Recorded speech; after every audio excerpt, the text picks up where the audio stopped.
What's up, you freaking geniuses? So, in this video, I'm going to teach you how to find all the zeros, or all the solutions, right? It means the same thing, of a polynomial function using the rational root theorem, right? So we can basically break this down into two big steps. The first step is just dividing p by q. So, what the hell does that mean? So, p over here is the factors of your constant, okay? So whatever constant you have here, all the factors, or in other words, all the numbers that divide evenly into this number are your p numbers. So for example, we could say that p is equal to all the numbers that divide evenly into positive 36 here. So it would be positive or negative 1, right? Positive or negative 2, positive or negative 3, 4, 6, 9, 12, 18, and 36. All right, so we're going to divide all of these numbers by q. So what's q? So q are all the factors of your leading coefficient. So the leading coefficient here would be this 2, right? So then if we divide this by q, all our q numbers are going to be, here anyways, are going to be positive or negative 1, or positive or negative 2. Okay, so what this does is give us a list of possible solutions or zeros to this polynomial function. Okay, so let's divide these numbers out. So if we divide p by q, what are our possible solutions? Well, first of all, we can start with the top right here. So we can say positive 1 divided by positive 1, that's equal to 1, right? Positive 2 divided by positive 1 is equal to 2, right? Positive 3 divided by positive 1 is equal to 3, right? And so forth. So 4 divided by 1 is 4, 6 divided by 1 is 6, right? 9, 12, 18, and 36, okay? Or we could also say negative 1 divided by positive 1, right? That's equal to negative 1.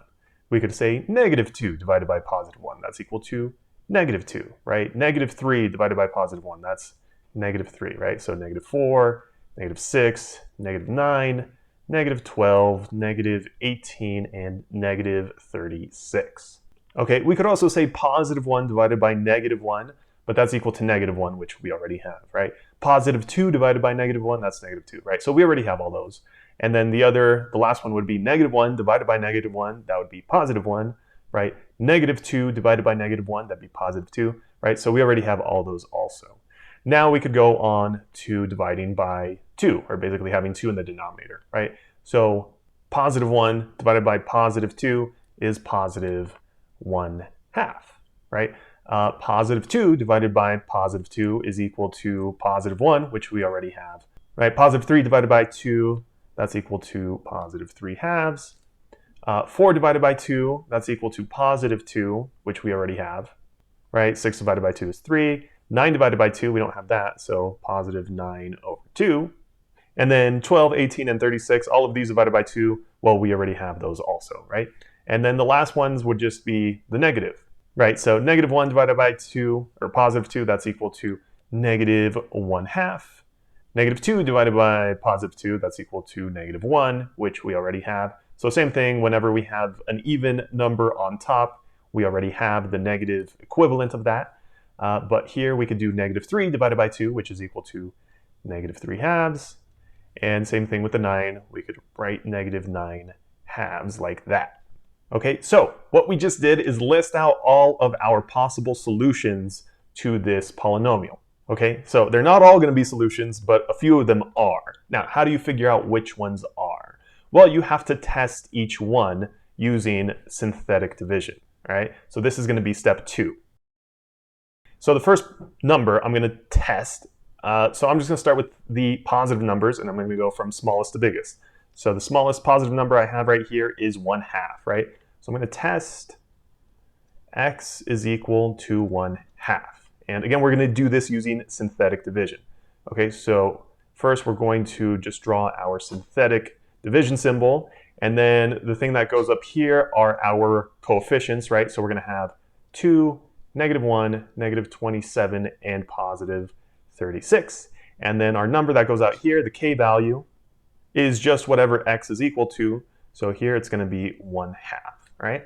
So in order to divide these, first we need to bring this first leading coefficient just straight down, right? So we just have a 2 right there. And then here 1/2 times 2 is equal to +1.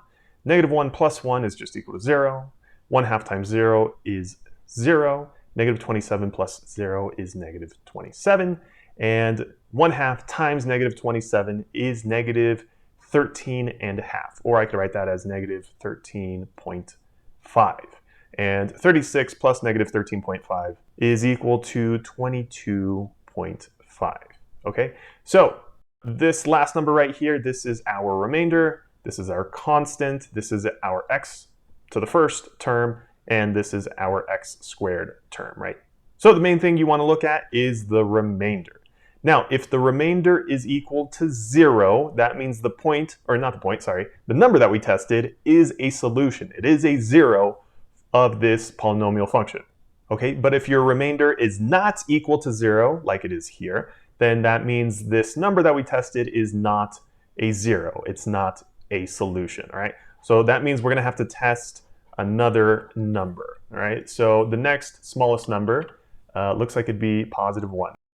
But I already tested +1 and it's not a solution, so let's just jump to the next smallest positive number, which would be 3/2, which is the same thing as 1.5, right? So 3/2. So let's test 3/2.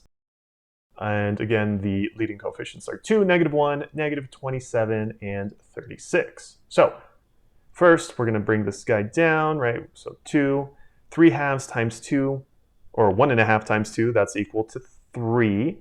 So then here we get +2, and then 3/2 times 2 again is +3.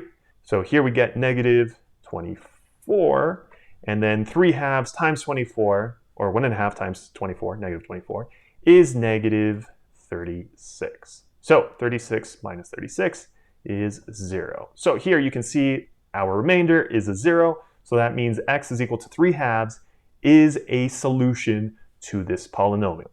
Okay, great. So we found a solution.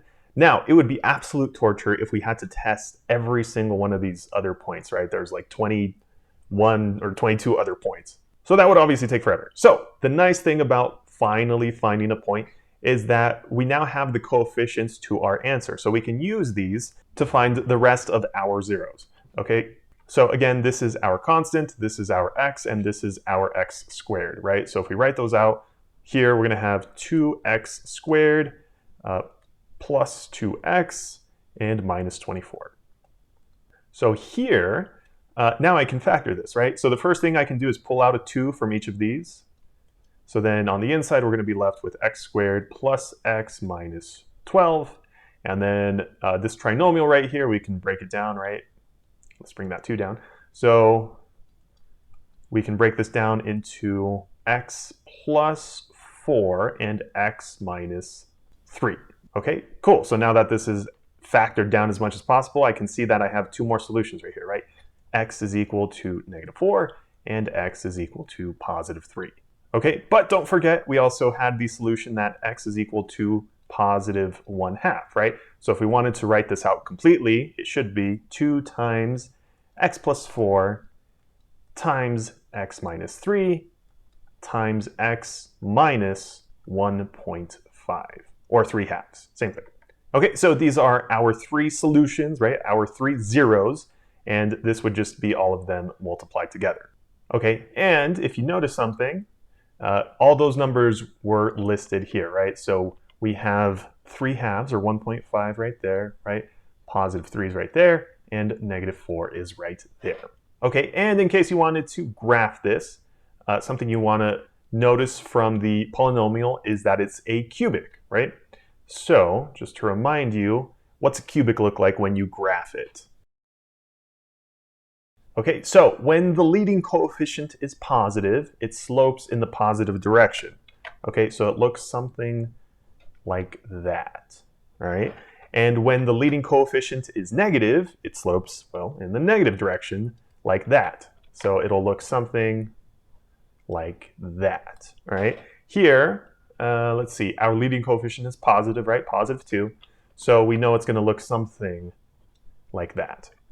Okay, but if we wanted to actually graph this properly, So these are the points where our graph is going to cross the x-axis. So -4, 3, and 1.5. So at -4, 3, and 1.5 would be there, okay? And again, the graph is going to go up over here, down over here, right? Because our leading coefficient is positive. So then if we kind of play connect the dots like that, boom, right? This is roughly what your graph would look like.